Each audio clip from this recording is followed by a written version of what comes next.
Well, welcome back, beautiful poetry viewers. Filet mignon here, coming to you from medium rare poetry in Queensland, Australia. And it's nearly New Year's Eve. New Year's Eve's tomorrow, and so I'm slipping this poem in, which is basically 5 weeks late. On November 24th of this year, our community endured the worst storm we have ever seen. Now, back in January of 2025, we had Cyclone Alfred come right over the top of it, and compared to this new storm in November, that was just like blowing out a birthday candle. So we're all right, but it's taken a while to clean up the mess. I've so far taken 24 cubic metres of broken trees and plants and rubbish to the town dump, and where there's still plenty more to go. So anyway, today I have a descriptive poem of exactly what we went through with pictures. And so therefore I present to you Weather Warfare. Weather Warfare by Phil A. Mignon. We live in total heaven on an island by the sea, subtropical in nature, where it's warm and calm and free. The winter can be chilly, and the autumn days are clear. The spring can be unsettled, and the summer heat can sear. But when you have sea breezes that will kiss your suntan cheek, your being is enlivened in a life that is unique.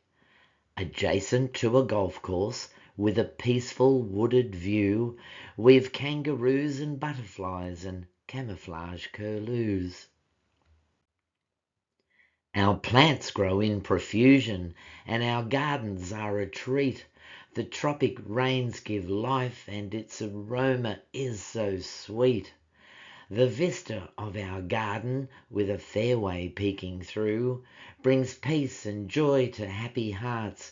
Each day brings life anew.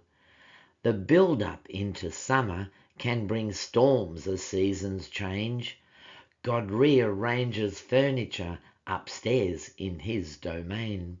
The lightning can be fearsome and the thunderclaps are loud. They keep you looking skywards at the roiling purple clouds. But often they move elsewhere and we drink the lovely rain. We wonder who may well have felt its brunt and suffered pain. November saw such action as the evening storms rolled by. We sat and watched the light shows as the plasma split the sky. The warnings in the forecast stressed that all should be prepared, as storms can strike at random and your home could thus be snared. And so a hot, moist atmosphere confronted cold, dry air. The stage was set above us for some weather-borne warfare. The heavy air was humid and there was no breath of wind. The sky turned inky sullen. It was us who would be pinned. The kangaroos had bolted and the birds no longer sang. The quietness was awesome. You could smell an ozone tang. A mighty flash announced this storm had formally begun. The ugly clouds came rolling and replaced our smiling sun. The wind blew wild and howling in a spiral of destruction. We had to trust the robust methods of our home's construction. The massive trees that once had blessed us with their cooling shade were twisted like elastic in this terrible tirade. The roaring wind was fearsome as we hunkered down inside and gazed in sheer amazement as the storm now hit its stride. The helplessness was tangible. This was a tempest tower. It couldn't really get much worse, and then we lost our power. Before each storm we'd boiled a pot and vacuum flask hot water so we could make a cup of tea to comfort us post-slaughter. This time we had neglected this most basic storm precaution. Forgetfulness was leading to a tearless face contortion.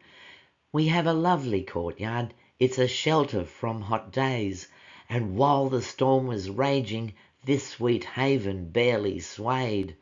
The contrast was amazing from the maelstrom outside. The shrubs were barely moving mid this roller coaster ride. The classic microclimate was apparent on display. The rain was coming sideways while our courtyard bathed in spray. The trees outside were stripped of nearly every leaf they owned, and these then came to rest within our private safety zone. 40 minutes later, and the storm had lost its wrath. The neighbours all came creeping to inspect the aftermath. The mighty trees that once had graced our leafy neighbourhood lay broken and uprooted, now reduced to firewood.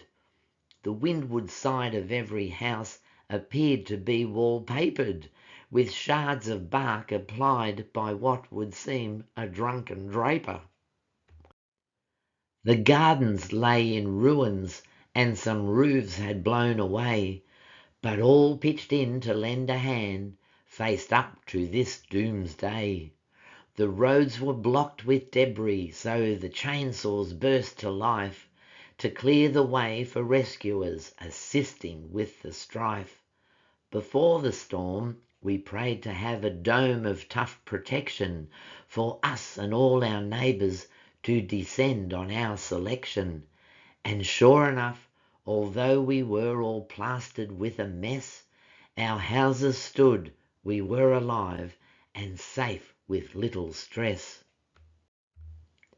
Our island regained peacefulness, though in chaotic ways. Our landscape had been rearranged on land and in the bays. Communication had been lost, the power grid was scratchy, the internet a silhouette, technology was patchy. So neighbours learned to speak again across their flattened fences. The storm had broken barriers as we regained our senses. So Mother Nature's marvellous when a spring clean is desired, reminding us of just who's boss, for no one can defy her. And now the storm was over, all the birds did reappear, although with fewer perching spots, their trees turned into spears. The kangaroos were grazing and their coats were drying out. The steam was rising from them, they had dodged the stormy clout. It shows that all of nature, be it feathered fur or scales, rides out what nature throws at them with vigour in their tails. They don't need electricity nor internet, you see. Their sustenance is bountiful without a cup of tea. Now I fully understand that people around the world have suffered far worse than what we encountered in November. And my heart goes out to them because we got off pretty lightly compared to people who have tornadoes and wildfires and hurricanes and typhoons and cyclones and flooding and all manner of natural disasters. So my heart goes out to everyone.